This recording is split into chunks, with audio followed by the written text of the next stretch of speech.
Planning a trip to Disney World? The first thing you're probably thinking is, hooray! And the second thing is, where do I even start? Don't worry, we've got all the tips you need to know so that you can have the best and least stressful, because yeah, Disney World can be stressful, experience. And we're not going to waste any of your time or money. You can conquer this Disney trip, we promise. After all, a dream of a smooth Disney trip is a wish your heart makes.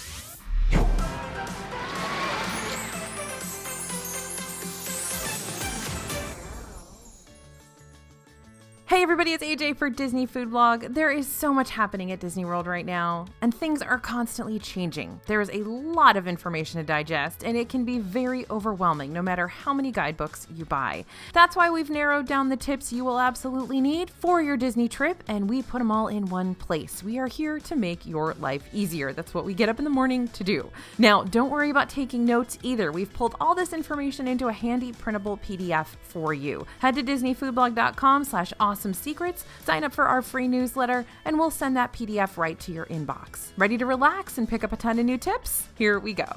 All right, let's talk about technology. Believe it or not, that is absolutely going to be a part of your Disney World vacation and not just on the rides. This tip is about a brand new service in Disney World, and I'm going to tell you to learn about MagicMobile. This is Disney World's new shiny thing that has just been released. It basically transfers your Magic Band's functionality onto your phone. What's a Magic Band? Well, it's a little thing you wear around your wrist that can basically function as your room key, your credit card, the thing that taps you in for your fast passes. It uses RFID technology, and it basically stores everything it needs to know right around your wrist. Now, Disney World's sort of phasing in new functionality that's based right on your smartphone. So with MagicMobile, you can open doors, tap into the park, and pay for things in Disney World using your phone, all through this new system.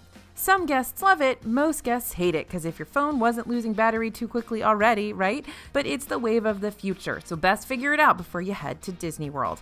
And yeah, don't worry, you can still use your Magic Bands, but they're no longer free to hotel guests, so budget anywhere from $5 to $30 each to buy them for your brood if you want them, or use old ones you've probably made a wreath out of to hang on your front door. They still work. Okay, our next tip kind of builds on the first. You're going to want to add charging capabilities to your Magic Band or MagicMobile. This is actually a separate step, and you need to know about it. If you do want to use your phone or Magic Band to pay for stuff in the parks and hotels on Disney World property, you got to authorize it. Your hotel can add charging capabilities using the same credit card that you have on file. You'll just need to set up a PIN number to authorize the payment. Anytime you're purchasing anything on Disney property, you can pay via your Magic Band or your MagicMobile on your phone, which will use that credit card. This can be handy since you don't need to bring out your wallet over and over again, but we always advise bringing a backup method of payment just in case things glitch out, because it does happen. Also, keep in mind that if you don't want your kids to have charging privileges, work with a cast member to ensure that you take the charging privileges off of their particular accounts. Now, something to keep in mind, if you're not staying at a Disney World hotel, then you can't charge on your Magic Band or MagicMobile, so you'll definitely need to bring a method of payment if that's the case. Okay, now like I said, a lot of people are not loving the new MagicMobile. Why? Because it drains your phone even faster. And believe me, your phone drains quickly in Disney World anyway because you're using the My Disney Experience app all the time. That app stores all of your information about your trip, including your fast passes, your dining reservations, your hotel information, etc., etc. It also lets you know how long the waits are, where to find bathrooms, etc. So it is a very, very useful app, but you are on your phone all the time in Disney World. So, big tip here, bring a phone charger and a cord. There are several spots to charge your phone if your battery's low, so definitely bring that cord to use in the ports, and that's of course going to be a USB cord that will go from the port to your phone. But bringing a mobile charger, or some people call it a power bank, very, very useful as well. So you can charge your phone while in line for an attraction or while you eat. I always have a giant power bank in my bag, and I also have a little lipstick charger as well, just in case I need to kind of have my phone out all the time and need something real quick and easy. Okay, next tip in our technology section, use the reservation check-in on My Disney Experience. If you make a table service or sit-down dining reservation on the My Disney Experience app, you'll be able to use their online check-in system.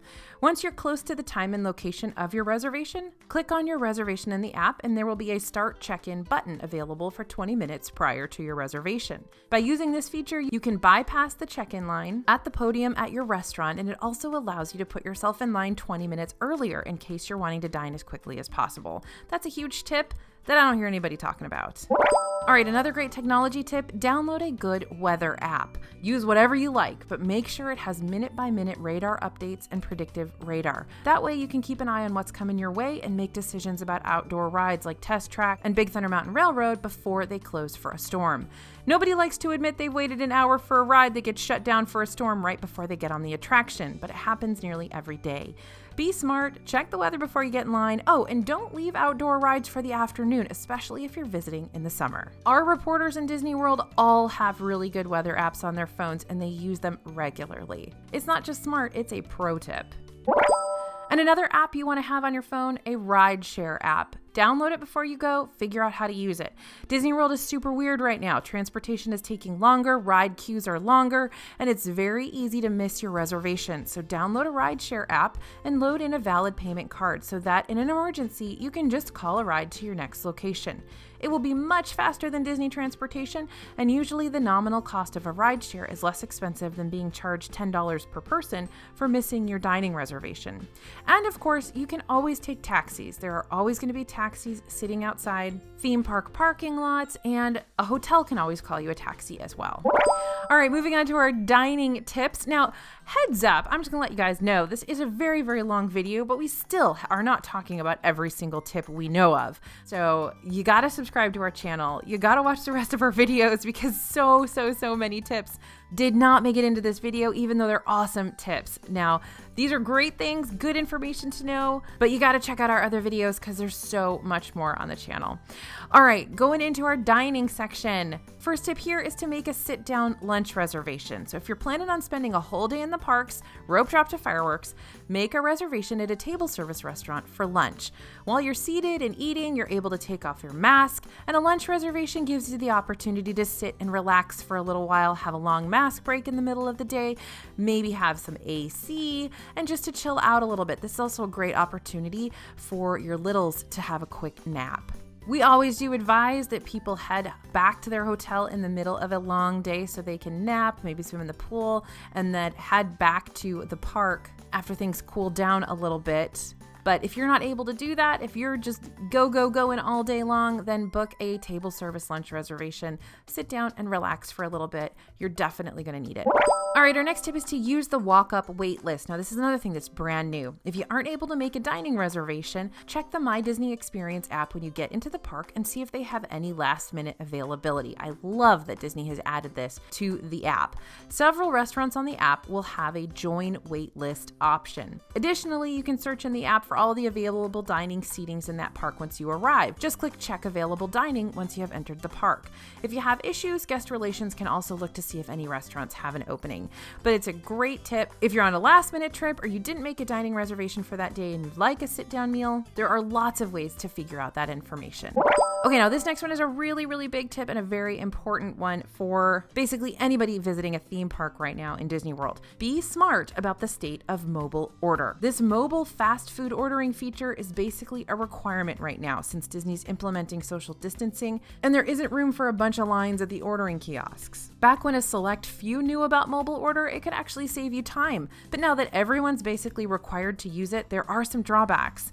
First, you need to choose a time window to pick up your order. These are limited to a certain number of orders, so if everyone wants to dine at the same time, that time sells out quickly. As a result, mobile order isn't just order when you're hungry and go pick it up anymore. Now you'll need to select your time window and make your order as early as possible. If you want to eat at noon, better make that order at 9 a.m. in order to secure the noon time window. Also, if you're dining at a busier time, the glut of guests picking up their mobile orders pretty much rivals what the ordering kiosks used to look like. So if you want to socially distance or just get your food a little more quickly, after all, mobile orders are taking up to 30 minutes to prepare when you're dining at a busy time right now, eat at an off time that's not as popular with other guests. Have a super late lunch, have an early dinner. That's definitely going to make things go faster and it's going to make things smoother. Now, it also might behoove you to practice mobile ordering, maybe at a counter service location in your hotel or at a fast food spot when you're not in a rush, so that you understand the system. That way, things won't be brand new when you're in the middle of a crowded Magic Kingdom with a family who's extremely hangry, hot, tired, and thirsty. All right, next tip is to splurge on a character meal. Now, of course, this isn't the right tip for everyone, but I'm going to explain who it does work for. If you want an even more personal experience with the characters than you can get right now in the parks, book a character dining meal at Topolino's Terrace, Garden Grill, Hollywood and Vine, or Chef Mickey's. The experience is different than it's been in the past, but it will allow you to have a closer interaction than you would in the theme parks. Can you hug Mickey? No. Is it more expensive than other restaurants? Sometimes. But this is the best way to feel like you're getting personal interaction with a character right now. So if that's important to you, go for it. We always recommend Garden Grill for the best food and the best opportunity to see the characters the most. Continually check the Disney World website or DFB to see if any additional character dining restaurants have opened, because they will. They're going to come back slowly but surely. And if you're watching this in the after times, booking a character meal is usually a good idea when you want to get autographs for several characters at once without waiting in line. Plus, you get to eat as well, which means you don't have to spend time doing that later. And it's all about time conservation here. You only have so many days in Disney World, so you might as well kill two birds with one stone, plus air conditioning. All right, now while you're planning your restaurants, you want to check for the updated menus. Many restaurants have reduced menus right now and may not have your favorite dish that you had last time you were there. So check ahead of time on the Disney World website, on DFB, or with our friends at allears.net for up-to-date menus so you can plan to go to restaurants you really want to experience and make sure they have things that your whole family can eat. Checking menus at Disney World is a tried and true tip. Absolutely do it so you can budget your meals and make sure everybody's covered. Now, this next one we mentioned in the mobile order section, but it also makes sense for table service kiosks and very popular snacks. Eat during non-eating hours. For fewer crowds, shorter lines, less chance of your favorite treats selling out, looking at you spring rolls, and more chance of scoring a reservation at a popular restaurant, visit during those abnormal dining times. This would potentially mean eating lunch before 11:30 or after 2, and dinner before 5 or after 7:30. Make sure you check the opening and closing hours of the quick service or table service location before you visit, so you're not sort of messing yourself up by going when they're closed. And this is especially true for places like small kiosks or even lounges. Kiosks are weird and they only serve certain meals at certain times. Lounges are weird. Sometimes they're not serving food at all until a certain time of day. So you'll definitely want to look at those hours. Check Disney Food Blog. Because like if you want that Nutella fresh fruit waffle sandwich thing at Sleepy Hollow, they may only have it at certain times of the day. That's just one of those idiosyncrasies that happened after the parks reopened. So things can be weird, so you definitely want to check those hours. All right, now of course we're going to recommend that you visit EPCOT festival booths, but there are some tips around that. If you're visiting EPCOT during one of their many festivals, at this point I think they're pretty much year-round, and you're going to be eating around the booths there, they have food booths at EPCOT festivals, then don't let your eyes be bigger than your stomach. We highly encourage you to not make a table service dining reservation on these days. Eat what you want from the booths, then if you're still hungry, head to one of our recommended restaurants that you can get into without reservations. It's not worth spending a ton of money on a big meal when you're not hungry, and if you decide not to go and didn't cancel yesterday, you'll be charged the cancellation fee. Also, lines can get very long, especially during the weekends, and most of the lines are outside in indirect sunlight for these booths. So plan ahead and eat at the booths first thing when they open or later at night. Disney may extend the hours for EPCOT on Friday and Saturday evenings during festivals, so keep an eye on the park hours online or join our newsletter to get the latest details delivered directly to your inbox. All right, another tip about the EPCOT Festival food booths, you're going to want to budget yourself when it comes to those. At each merchandise shop, you can purchase and load a Disney gift card. If you're planning on spending the day enjoying the food booths at EPCOT, it may be smart for your budget to grab one of these gift cards. Extra credit if it's one of the ones that can hang on your wrist. Since the portions are small and chances are you'll be trying multiple items, this will help you keep track of exactly how much you're spending, because it's real easy to go around the festival booths and drop $100 before you know it, especially if you're sharing. All right, huge Disney World dining tip here. Ask about allergy-friendly menus.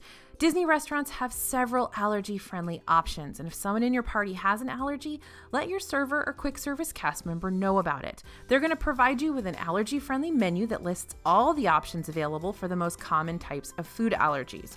If you have an unusual allergy or special request, don't be afraid to ask about it. Disney will accommodate. Usually a chef will come to your table to discuss your specific needs with you, and if they don't have something on the menu that will suit your needs, they'll create something specifically for you. Nobody's going to go hungry in Disney World, so please don't be shy about talking about those special dietary requirements. They are 100% used to it, and they 100% want to accommodate. All right, next dining tip, check out our DFB snack hacks. Yeah, we know one of the main reasons you may be visiting Disney is for the food, same, and we don't blame you, so don't forget to be creative. Here at DFB, we love a good snack hack, whether that's adding peanut butter sauce to an ice cream sandwich, combining 2 unique flavors of Dole Whip, or changing up our mac and cheese. We're always looking for unique ways to plus up our Disney snacks. Just remember though, no snack hack is worth making a cast member's day worse. If the cast member has to do something extravagant to accommodate your snack hack, just take a pass. It's not worth it.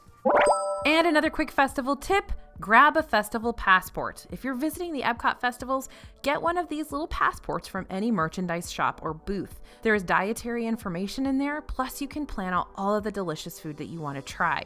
A full guide to each festival is also on the My Disney Experience app on the homepage. And don't forget, sometimes there are food crawls at the EPCOT festivals that end in a prize, like a Meals Fromage montage or garden graze. Your passport is a great way to track your progress, and you'll get stickers or stamps from cast members to confirm your purchases so you can get your prize. Also, DFB puts out a printable PDF of every single EPCOT festival food item for each festival, so that's another great way to track your purchases and plan what you want to eat as well.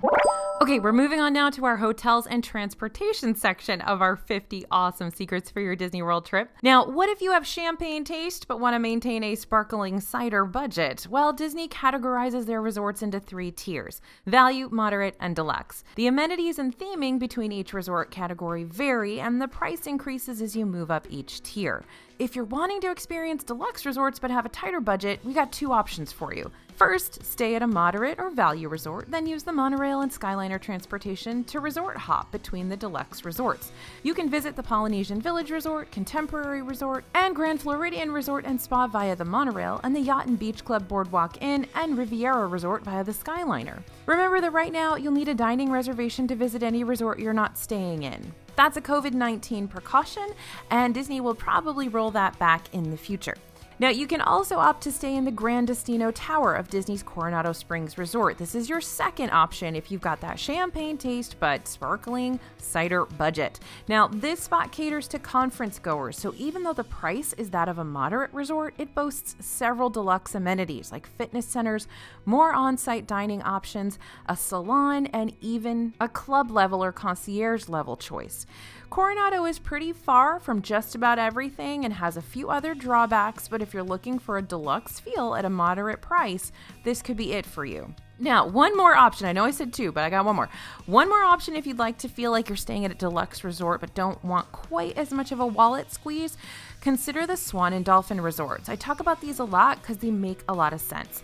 These are Marriott hotels, but they're afforded most of the same perks as Disney resorts. They're also within walking distance to both EPCOT and Hollywood Studios. That's right, walking distance to parks. You're not going to get that without paying like $400 or $500 for deluxe resort hotel rooms.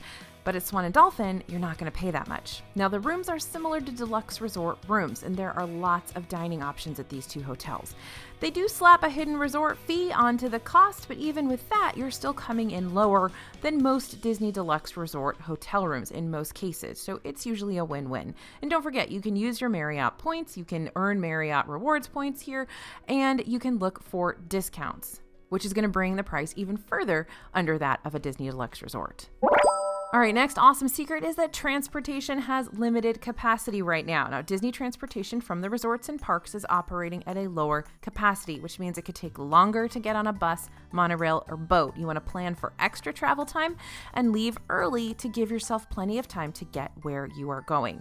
How long is this going to go on? We don't know, but it's definitely the case at the moment, and I don't see it going away too soon. So plan ahead. Disney always says leave an hour to get from point A to point B. At this point, you might want to leave an hour and a half. All right, now this is a great hotel secret. Stay close to the park you want to visit the most often. If your plan is to spend the majority of your time at a specific park like Magic Kingdom, book a resort closest to that park if you can afford the price tag. If you know you'll want to visit an EPCOT festival multiple times, then stay close to EPCOT. And if you want to have the easiest trip into Hollywood Studios to ride Rise of the Resistance every day, grab a hotel near Hollywood Studios. All of these parks have hotels that are in walking distance to the parks. Are most of them more expensive? Yes, but time is money in Disney World, and sometimes it's worth the squeeze. Now, you will be able to enter and exit easily if you stay close to that park, which means you can maximize your time at that park. You don't have to worry about dealing with crowded public transportation.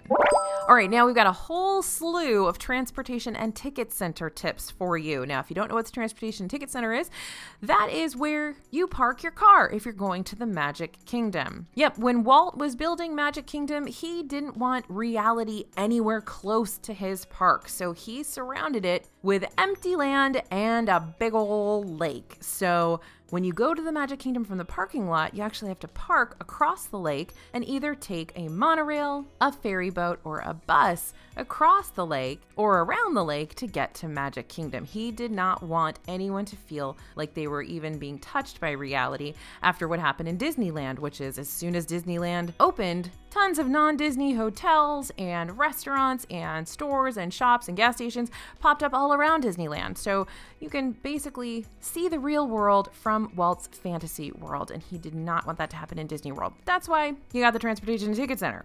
So if you parked in the Magic Kingdom parking lot, you can use either the monorail or the ferry, or now the buses from the TTC, which is what we call the Transportation and Ticket Center, to reach the entrance of Magic Kingdom. Now, at the TTC, there are two monorail choices. One is the Express that goes straight to Magic Kingdom.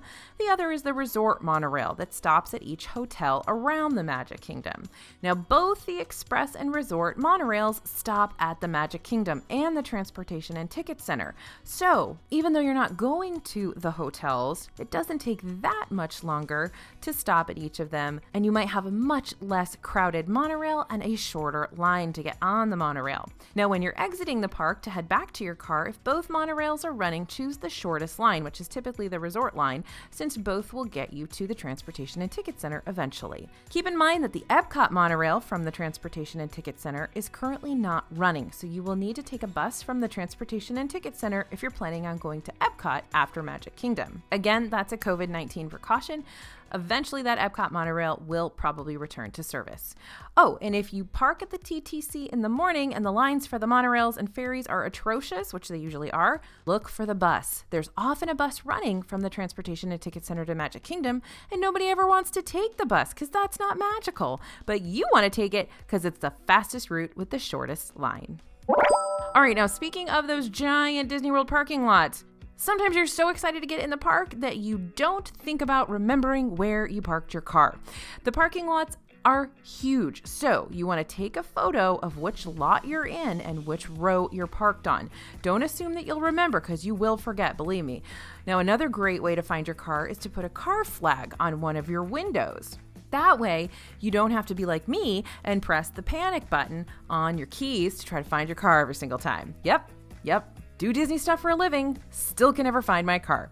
Now, if you just absolutely can't find your car, and even the panic button's not working for you, you can always ask a cast member. Tell them what time you parked, and they should have a map showing the general location of your car. They do track what rows they fill at what times. That's a special super duper tip that I didn't even know until I talked to a former guest services cast member who knows everything. All right, another quick transportation note for you. Currently, there are no trams running in the Disney World parking lots. Usually there are little trams that take you from your car to the entrance of the park, because those parking lots, like I said, they're real huge. But right now, you need to walk to the entrance of the park if you're bringing your own car, even if you're parked way, way, way far away. So if a member of your party has difficulty walking or any sort of mobility issues, go to the passenger drop-off first. The passenger drop-off is right at the front of the park, and all the parks except for Magic Kingdom have these. Just tell the cast member as you're headed to park that you need to drop somebody off at the drop-off. This is also, by the way, where rideshare services can drop you off if you take a rideshare. So once you drop off that member of your party, you can loop around back to the lot to park the car. This is also a good tip if you're running late for a reservation. Drop off one member of your party at the front of the park or hotel so they can go in and let the restaurant know that you're all on your way. Now, what happens if you have car trouble or need to rent a car for the day? Well, lucky for us, there is a car care center on property right next to the Magic Kingdom. If you're having car trouble, you can drop off your car at this shop to be inspected. They will offer free transportation back to your hotel, and if worse comes to worst, they also have a car rental desk here. Yep, even if you're just needing to rent a car for one day to head to the beach, you can do that here. Additionally, there are 3 gas stations on property, one next to this car care center near the exit of Magic Kingdom, one across from Disney Springs, and one next to the Boardwalk Resort on Buena Vista Drive. That's the one I always end up stopping at and getting random sandwiches wrapped in cellophane at 1 o'clock in the morning because I'm starving and I didn't eat enough food that day. All right, here's a great hotel tip. We've mentioned it on the channel before, but we don't talk about it enough. Use the secret doors at your hotel. Yep, Disney hotels are massive, and for many of the rooms, the lobby doors aren't the closest doors. You'll end up backtracking to get to the lobby and then retracing your steps to get where you're going next. So look for the stairs. If your party can do stairs, then the staircase exits are often closer than the lobby for many hotel rooms, and it might actually bring you outside closer to your destination, like in the case of the secret door right by EPCOT at the Beach Club Resort. Now remember that you may need a room key, Magic Band, MagicMobile, something that can get you back in the secret door when you come back, because they really don't want just random folks going in there. You have to actually prove that you're staying there. Now, this is one of my pet peeve tips that I tell you guys about all the time, but it's really important. Pool view rooms seem great, but they are really noisy. Yep, a lot of pool view rooms will actually cost you a premium. They'll cost a little bit more than standard view rooms. But note this, pool view rooms can be super, super loud. If you have a napper, these are bad for during the day because usually the pools have all kinds of stuff and games and stuff happening. At pools, lots of people, kids are screaming, and the pool cast members also often use megaphones or sound systems to run the games that they do throughout the day. So there's a lot going on at the pool. It is not completely blocked out by your room door or windows, so pools can be a pretty loud next door neighbor. Now, I've had plenty of pool view rooms also where people were up frolicking late into the night as well. So even if you're thinking, well, it's 11 o'clock, of course everybody's in bed. No, they're not always. A lot of times they are in the pool. So if you get a pool view of a quiet pool, it'll be a little bit quieter during the day most likely, but you never know what's going to happen at night. So plan ahead for that if you've got a napper or if you're an early to bed kind of person. Now here's a quick Disney Springs parking tip.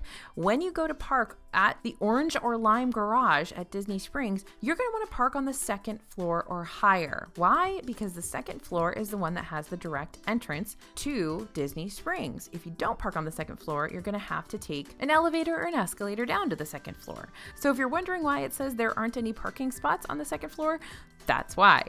Look at the map to see where you're going, then park close to that location. The orange garage is all the way to the west side. The lime garage is kind of in the middle. But if you're going someplace like House of Blues or Splitsville, you might want to park in surface parking, which is way over to the side. All right, let's dive into our park secrets. First tip is that the lines might not make sense anymore to you, especially right now during the era of COVID precautions. Due to the social distancing guidelines right now, all of the queues for the attractions, stores, kiosks, and restaurants have markers encouraging each party to stand 6 feet apart. Because of this, some lines can trickle outside and even wrap all the way around various buildings, which can be shocking for those who were expecting to easily walk up to a store, a restaurant, or a kiosk. But don't worry, these lines move pretty quickly. The social distancing markers can cause the line to extend further, as opposed to there being a large number of people in line. It just looks worse than it is.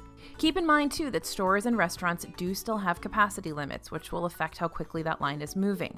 You can also look to see if a virtual queue is in effect when you're there. We usually only see these for Gideon's Bakehouse and World of Disney and Disney Springs, but they can be implemented in other locations too if things are particularly busy. Disney Food Blog has published maps for every single park that show designated entrances and exits for each store, restaurant, and attraction, as well as the traffic flow pattern for ride queue lines, because you may not understand why you're standing in China to get on the ride in Norway. So grab those maps so things aren't quite as confusing when you arrive at the parks. All right, next awesome secret for the parks. Arrive before park opening. Nope, I don't mean right at park opening. I mean before. Each Disney park will often allow you in about 30 minutes before opening time. The attractions usually will not be open yet, but you can typically begin queuing in line during this 30 minutes, and sometimes you can get lucky. Some rides do start loading early. So make sure you account for travel time, parking, bus stops, etc., as well as time to get through the security and entrance. If you need to visit the ticket windows for any reason before you enter the park, arrive even earlier. It really might be worth it. All right, now these next two tips are kind of strange, but stick with me through these. First one, hit the more popular rides first. As of right now, there are no fast passes, which is a way to reserve your spot in line in advance at a designated time so you don't need to wait in the standby line. So if you're dead set on riding a certain ride on your visit, arrive early and go straight to that must-do first ride. You will knock it out early while the crowds are low and will feel very satisfied that you can cross it off your list. Which rides will get longer lines throughout the day? Space Mountain, Peter Pan's Flight, Splash Mountain, Tower of Terror, Rock and Roller Coaster, Seven Dwarfs Mine Train, Flight of Passage, and Frozen Ever After. Mickey and Minnie's Runaway Railway and Millennium Falcon Smuggler's Run are some of the newest attractions and are very popular as well. Attractions typically have the shortest wait time right at park opening and right before park close, so plan to enjoy the most popular or newest attractions during those times. Okay, now our next tip, don't hit the more popular rides first. Sounds contradictory, right? Yep, it totally is. Welcome to the world of Disney. While the do the most popular rides first rule is often the right one to follow, our empirical data tracking wait times has been showing that with park hopping in place and Animal Kingdom being the earliest park to open, that the Flight of Passage wait time actually lessens during the day. So in the hour or two before closing, it's often a fraction of what it was at park opening. Will this always work? Maybe not, but right now, that's what we're seeing.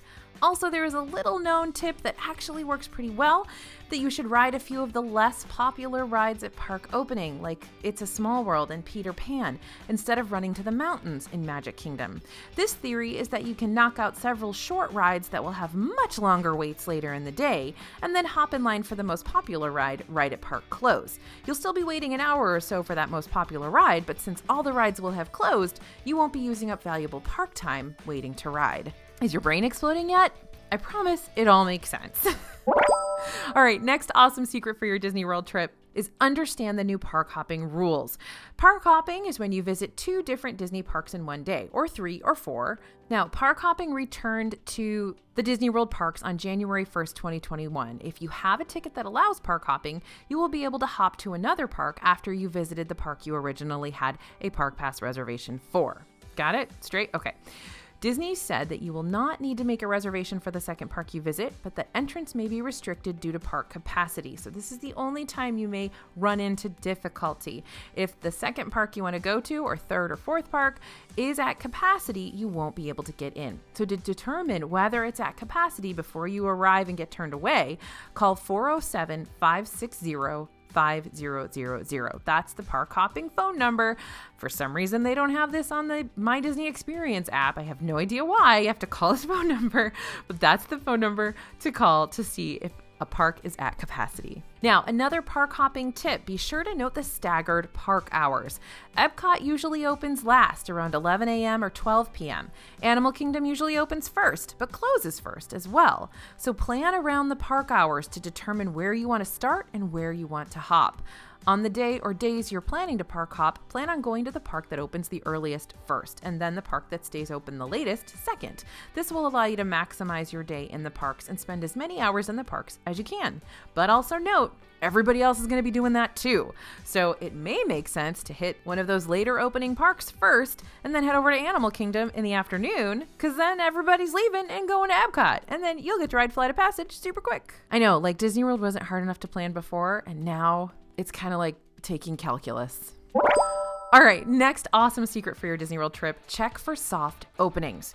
Now, new offerings like a new attraction, a new ride, a new restaurant often do what they call soft openings prior to their official opening. This is where they don't say that the thing is open, they don't announce anything, but the cast members have to practice and they want to try some things out and they want to see how things are working. So they just kind of quietly open their doors and invite some people to come in, and you might be the lucky one to try a ride first or a restaurant first, even though it's not officially open. So what you want to do to get access to one of these soft openings is check the entrances of those new offerings in the parks to see if they're letting guests in, and you may get lucky. Coming up this year, check for soft openings at Remy's Ratatouille Adventure, Space 220, and La Crêperie over in the France Pavilion, and maybe Guardians of the Galaxy Cosmic Rewind. We'll see. Next tip for the parks, veer away from the crowds. Now, this is no shocker, right? Of course you don't want to be around the crowds, but we've got some tips for you on this. In the Magic Kingdom, typically people tend to go to the right first, so start from the left in Adventureland. It's going to be less crowded when the park first opens. On the contrary, in Epcot's World Showcase, people tend to go to the left towards Mexico, so it may be wiser to start in Canada if you're venturing around the world, especially if there's a festival, because people are going to start in Mexico and they're going to go to all those booths, and you may be able to avoid some of the lines by going the other direction. And a great tip for the parks, ask for a specific attraction section or ride seat. If you have a preference on a certain section of a ride, just ask a cast member if you can be seated there. For instance, certain seats on Soarin' give different perspectives during the ride, and sitting closest to the middle is going to give you the best views. By the way, always request B1. B1, very important on Soarin'. Or you may have a little one that wants to sit up front on It's a Small World or Big Thunder Mountain, which is usually no problem. You may just have to wait for the next attraction cycle before you can ride in order to get your perfect spot. But, there's a big but. Be sure to gauge the stress level of the cast member before you ask these questions. If things are hairy and you can live without your request, e.g. you aren't inviting a toddler meltdown, then go ahead and skip it. Don't bug the cast member if they're already having a bad day. But usually cast members are super used to and comfortable with people requesting certain sections. All right, now we're moving into some packing tips. These are some of my favorites because it's very, very important to pack well.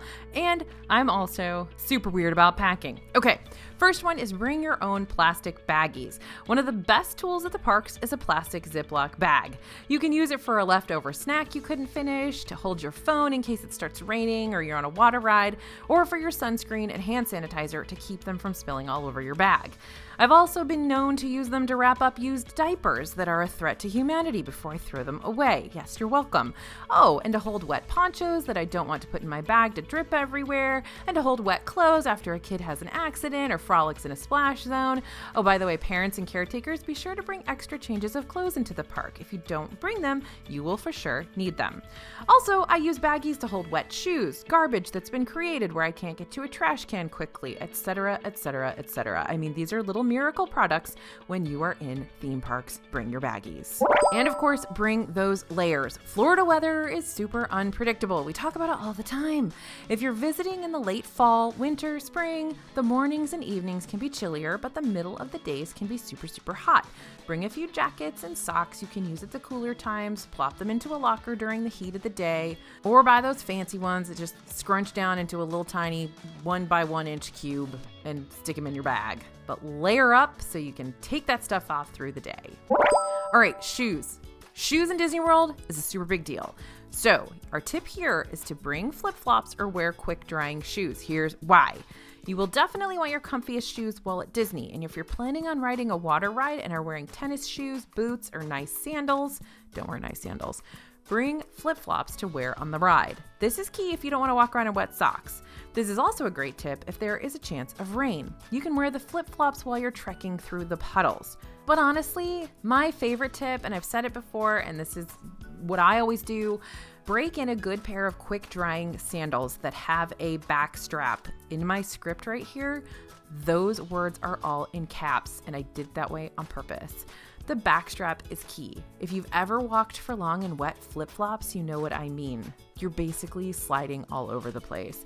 So a good pair of quick drying sandals with a backstrap will go with you everywhere, on water rides, through puddles and rainstorms, and they'll dry super quickly. No change of shoes needed, and a lot of these sandal brands are made for walking. They're even made for hiking. I usually rely on Tevas for this, but many of you have other brands you like a lot, so feel free to drop those in the comments. There's lots of cute styles. There's lots of good looking, super quick drying sandals. So definitely check those out. But I will say, wear them around a bunch before you go. Break them in, because I've definitely had Tevas that I've brought and was wearing for the first time in the parks that gave me huge blisters. So just be prepared and pack that moleskin just in case. All right, the next thing you gotta pack, a portable rechargeable fan. These are easy to find online or in Walmart, Target, etc. They're small plastic handheld or clip fans. Some even have a strap to go around your neck, and they can make all the difference on a 95-degree day with 100% humidity. Many caretakers also clip these onto strollers. Most of these fans have rechargeable batteries that you can just plug into a USB port at night, and your phone charger will work to recharge these guys too, so another good reason to bring those phone chargers.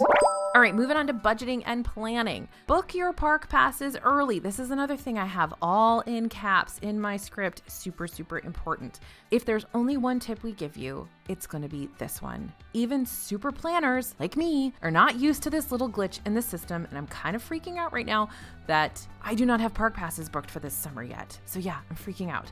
We've seen too many guests complaining at their hotel about not being able to get into the park that day, and that's because they don't have park passes and the parks are sold out. Remember, Disney World is still operating under limited capacity, so if you don't book those park passes ahead of time to get into the parks on your chosen days, especially busy days like holidays and school vacation times, it is very possible you won't get in. Think of park passes the way you used to think of Flight of Passage fast passes or Be Our Guest restaurant dining reservations. They sell out, and it can happen within minutes.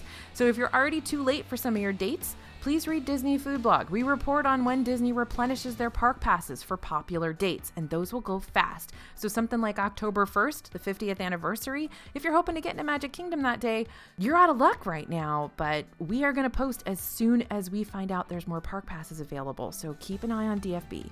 And for the love of all that is good, please book your park passes today if you're planning on going to Disney World in the next year. I don't want you guys to be stuck without being able to get in the parks. I won't be able to live with myself if I let you down that way. All right, next tip. Big tip, talk about it a lot. Still very important because I know some of you have never watched one of our videos. Check for special offers and discounts. When you're booking your trip, make sure you're saving money where you can and don't overpay for that hotel room. Check the special offers tab on the Disney World website and subscribe to our newsletter. When there's a new deal, we'll send it right to you. Or use a travel agent. We love Small World Vacations. They're experts in all things Disney, and they will make sure you get the best deal possible. And by the way, if Disney releases new discounts that they can apply to your trip, they will do that. And you don't even have to lift a finger. All right, now this is another really good budgeting tip that everybody needs to know about. Save before you go. No, I don't mean save money for your trip. I hope you're doing that already. This one's a little more intriguing. Okay, use a Target Red Card to buy Disney gift cards. This gives you 5% cash back on your purchase, and you can use these gift cards to pay for everything in Disney World, from food to hotels to souvenirs. And everything will be 5% off because you got 5% cash back using your Target Red Card. Smart. Also, keep an eye on your local Costco or Sam's Club for Disney World ticket deals. We've seen steeply discounted annual passes, regular park tickets, and more in the past. So discounted that it was worth it to get a club membership just to buy them. So definitely look at those. And you know, if we see them, we'll post about them too. So we'll be sure to let you know. Just follow that newsletter. All right, next one, get the whole family involved to snag a Rise of the Resistance boarding group. We've been talking tips for getting a boarding pass for the virtual queue for Rise of the Resistance since the ride opened in summer 2019, and things have just changed a bit.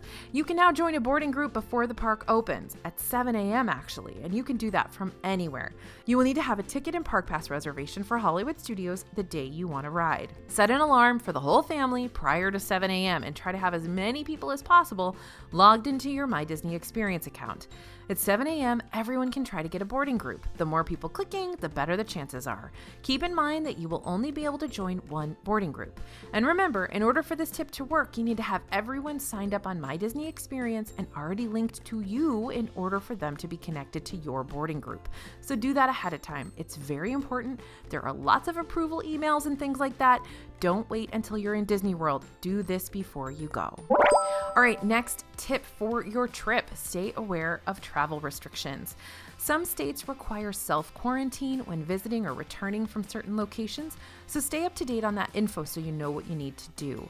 Stay on top of your state's requirements as well as Florida's requirements and factor any quarantine time into your vacation plan. Will you need to take more days off of work? When and where can you plan to get tested after you return from your trip? And keep an eye on the news for vaccine passports and the news for which airports are offering COVID-19 testing. There is a COVID-19 testing site available on Disney property if you need a negative COVID test to avoid quarantine when you return to your home state. Note how many days before you return that test has to be taken. Sometimes it's 48 to 72 hours. And we actually have a whole video about what it's like to get a COVID-19 test on Disney World property. You can go check that out. Okay, and of course, you're staying aware of your state's policies, but you also need to stay aware of Disney's policies because you know what? They are changing all the time. From mask policies to refund and change or cancellation fees for hotels and packages. This stuff changes frequently as Disney adapts to the current situation. Disney's extended their flexible cancellation policy several times, which means right now change and cancellation fees are waived up until the date of check-in. Currently, it's April 30th, 2021, but that will likely change as we get closer to that date. Using a travel agent can help you stay aware of these policies that may affect your trip. Again, we love Small World Vacations. They can answer any questions you have and keep you up to date on the latest changes. Also, of course, Disney Food Blog. We are publishing every single change, every single update to the website, every single update to what's required in the parks. All right, huge tip here, be flexible, because right now park hours are changing a lot. More entertainment may come back. Characters may return to some restaurants. We've got Festival of the Lion King coming back, and a lot more stuff like that could be returning. So much could change. It's a very unprecedented time for Disney World. We're always going to be reporting on the latest breaking news here on the channel and over at DFB. If you want to make sure you get the absolute latest news as soon as it happens, then sign up for that newsletter. It's free, and if you head to disneyfoodblog.com/awesome secrets, you can sign up for the newsletter and get the full list of tips we've shared in this video.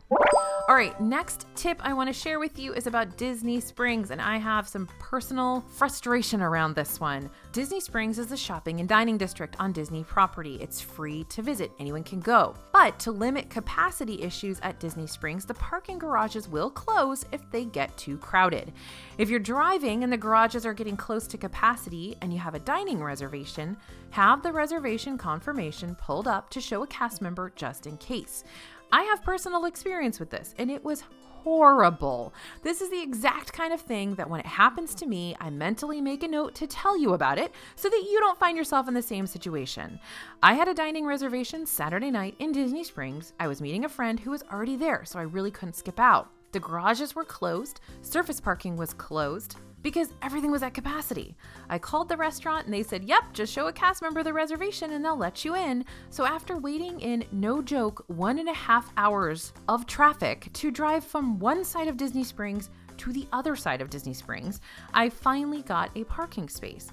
Springs was packed to the gills, uncomfortably so, even if we weren't in a pandemic. So my advice, don't book plans to be in Disney Springs on Friday or Saturday nights. Just skip it, don't do it. All right, now the next tip, find medical aid. And nope, I'm not going to tell you about the first aid stations in the parks. This is a totally different tip, so surprise.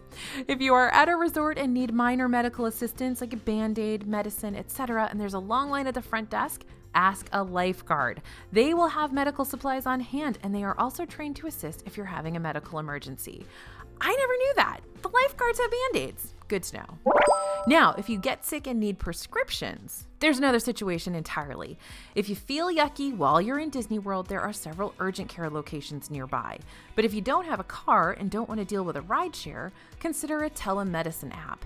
Many insurance companies have telemedicine apps where you meet with a doctor via video on your phone. I used one of these to get prophylactic flu medicine prescribed when my son was diagnosed with flu on a vacation to the beach once, and it was super helpful. If you need prescriptions delivered to the parks, turns out that's easy as pie as well. My son son has asthma, and we needed prescriptions for breathing treatments and a steroid. We didn't have time to go to a pharmacy and wait, and we had a dining reservation at EPCOT that night. Luckily, Turner Drugs will deliver prescriptions right to the park first aid center for you to pick up. Just make sure you have the physical prescription to turn into the first aid cast members when you get there. They will give the scripts to Turner Drug staff the next time they come by. This is a huge time saver if you need prescriptions that aren't for communicable diseases. If you are contagious, obviously stay in your hotel room and don't go to the parks. All right, now we've got a few more tips. I know we've already had 50, but I've got a couple more that I think you're going to want to hear. These are tips that are under my headline, Don't Miss Out. So the first one is to focus on the far targets. This is all about Buzz Lightyear Space Ranger Spin and Toy Story Midway Mania. These are interactive attractions where you shoot at targets to win points. When riding these attractions, focus on the targets furthest away or the hardest to hit. Obviously, they are worth more points. Additionally, the guns at Buzz Lightyear have buttons that can be very hard to press at times. If you can, just hold the button down and it will continue to shoot continuously, because that's what continue means. Now, we actually do have a video kind of giving you more specifics about how to win at these attractions, so you can go ahead and watch that video for details. Okay, next way to not miss out, pick the quickest side. Okay, many attractions have two different sides to their queue, and you can choose which side you'd like to go on. It's best to veer towards the left because most people go right. Similarly, when you are entering the parks by car through the gates, focus on going to the furthest entrance on each side as those lines are typically shortest. And resort activities. At night, several resorts offer super fun free activities, one of which is usually an outdoor campfire, so make sure to check your resort guide to see if this is available. At the campfires, there will be supplies given for s'mores, and it's a fun and free way to enjoy a snack. And that's not all. Restaurants also have lots of fun, often free activities for their guests, so be sure to ask for an activity sheet at the front desk when you check in. So there are 53 awesome secrets for your Disney World trip. If you are new to our channel, welcome, welcome, welcome. Thank you so much for hanging with me through all of these. And if you are a channel subscriber and you've been with us forever, thank you for hanging with me through all of these as well. I know this is a lot to take in, so if you want just a full PDF with all of this information in it, you don't have to take notes. Head to disneyfoodblog.com/awesomesecrets and you can sign up for our newsletter. It's totally free, and we will send you a PDF of all of this information, including all the detail. It's not just the headlines, it's all the detail in there too. So I hope this helps with your trip. Thank you guys so much for listening. Thanks for watching. As always, this is AJ for Disney Food Blog, and we'll see you real soon.